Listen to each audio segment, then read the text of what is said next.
Hello everybody and welcome.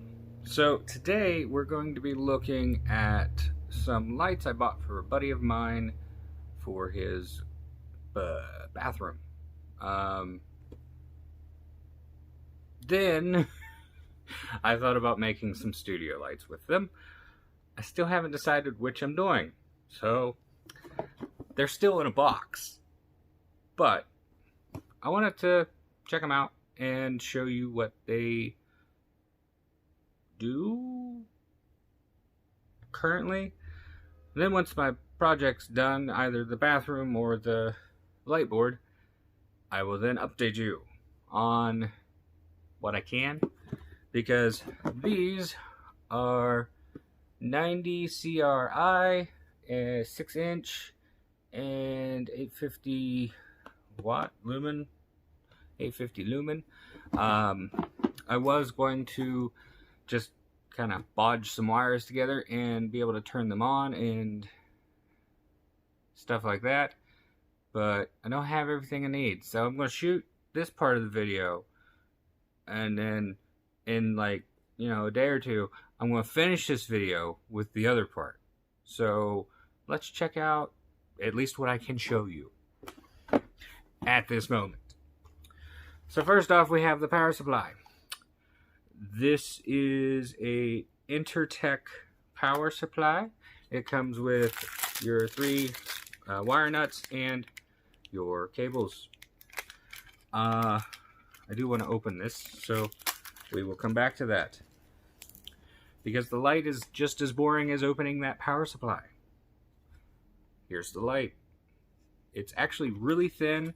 I honestly wish I could put them in my apartment, because they are pretty awesome size-wise. They're tiny, very thin, and they're easy install. So once you have this installed in the ceiling, you then take this and slide them together, and then there is a locking mechanism so they don't come unplugged, which is actually really nice. I mean, they really shouldn't be moving too much in the ceiling, but just in case. So once you have them plugged in, you then raise your tab and set that in, and then raise your tab and then set that in, and then push up, and they kind of lock in place, which is actually really easy compared to the old school in-ceiling lights that I had installed in my old house. But I can't really do that here because I don't own it. Well, I guess I didn't own the other place, but anyways, I don't want to do that. So that's why we're putting them in Bruce's bathroom, or I'm going to make a light panel with it. I still haven't decided. I have no idea. Anyways, let me go grab a screwdriver and let's open this up and the power supply. Okay, so have it taken apart here, and we have a diffusion block, plastic, another diffusion piece of glass, and then a piece of foam plastic. Piece of plastic sheeting, and then a slim piece of foam. We have a I'm going to guess aluminum ring, because it's quite rigid, and the LED lights seem to be using it as a heat sink. And then there's the plastic backing that goes there. And finally, we have the LED strip. So it seems to be a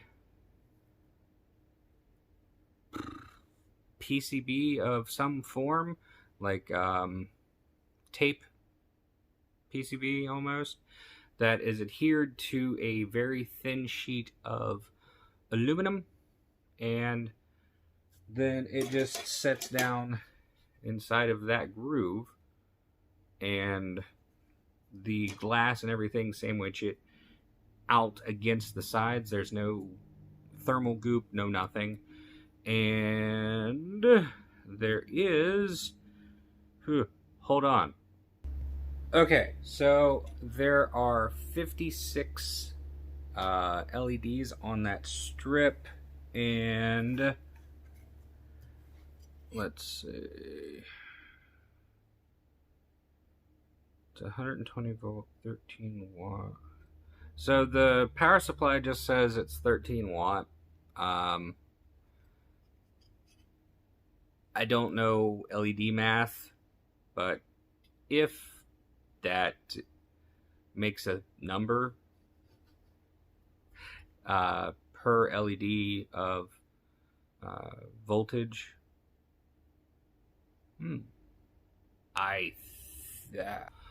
nope, my brain went, hey, that might, no.